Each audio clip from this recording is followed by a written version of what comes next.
What I'd like to emphasize with you in this story about my mother, how she would make me clean my room, is that there are very unconscious things going on inside of us, because I learned from the time I was very little to push anything away from my awareness that made me vulnerable. Me recognizing that she was cleaning my room would have made me vulnerable, and I could not see that, or it would have given her the ability to push me over the edge and make me feel awful. I learned to push that away from me, where she couldn't make me feel something I didn't want to feel.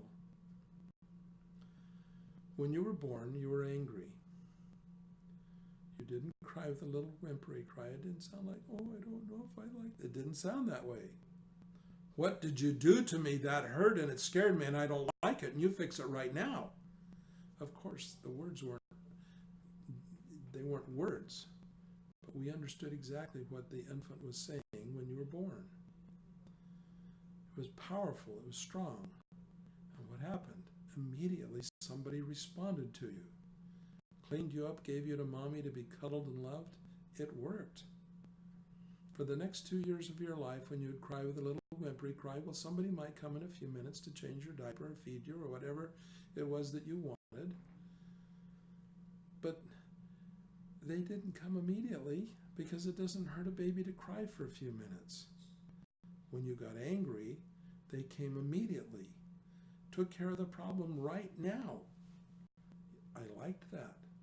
It was powerful, it was strong, and it taught me from the time I was a very tiny little infant that if I can get angry, I can get people to move and do what I want them to do. Until you were around 2 years old. At 2 years old, your brain was beginning to develop to the point where you could comprehend who you were as a person. You were beginning to comprehend that you were able to move people to do what you wanted them to do. You were becoming conscious of it. You used anger to get them to respond. And at that point, people stopped responding to you and began to discipline you and teach you that you can't get what you want by being angry. It was that point in your life that you began to use a very, very intense level of anger called a tantrum, trying to make people do what you wanted them to do. And you'd get so angry, you'd get red in the face and so angry, and they still wouldn't do what you wanted them to do. They were teaching you that you can't get what you want by being angry. It was a very frustrating time for you. It's called the terrible twos. As you grew older, you learned to use these powerful behaviors such as anger, such as aloofness, martyr, and superiority. You learned to use them so that you could get people to do what you wanted them to do. And when they would push you, you'd use the same powerful behaviors to push them back so that they wouldn't be able to push you over the edge. By the time you became an adult, you became very powerful. At what point did you become conscious of what you were doing? You see, most of us, we never developed a conscious awareness of what we were doing. It's just a reaction that we've been doing from the time we were infant children.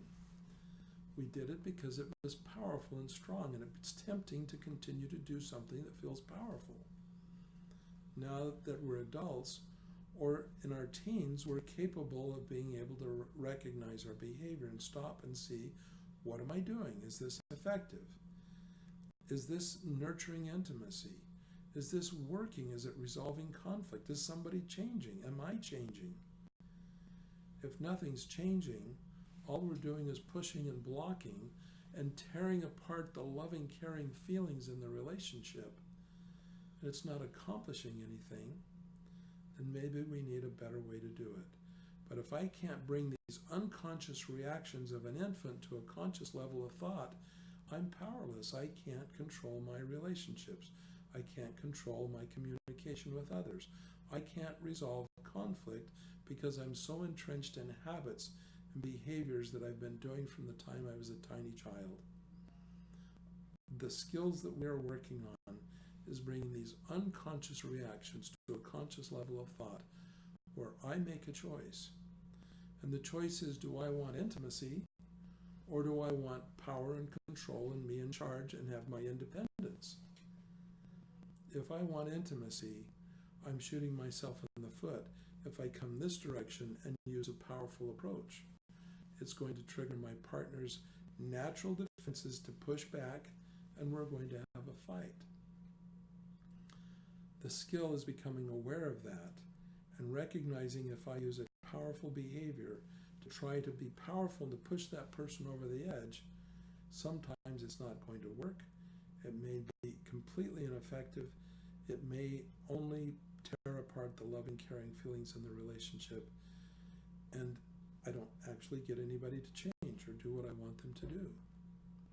Going this direction is not always the right answer.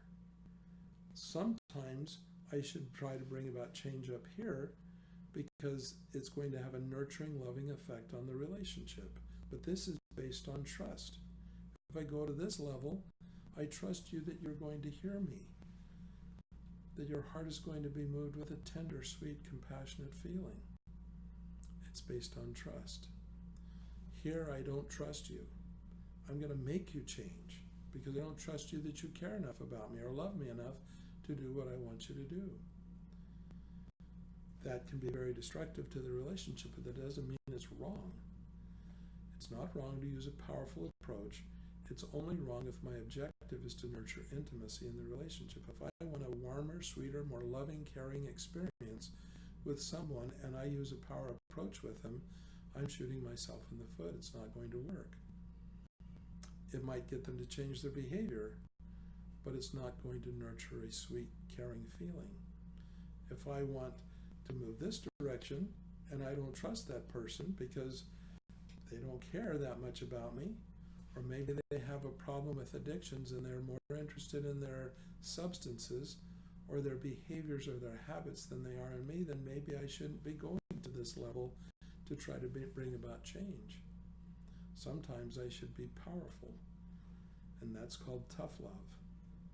Sometimes I need to nurture intimacy, and I need to be careful and aware of the powerful behaviors that I have habits of using and be able to give up those habits to be able to go this direction and nurture intimacy in the relationship and bring about change because somebody cares about me and I care about them and I change for them because I love them and I trust them that they will change because they love me back.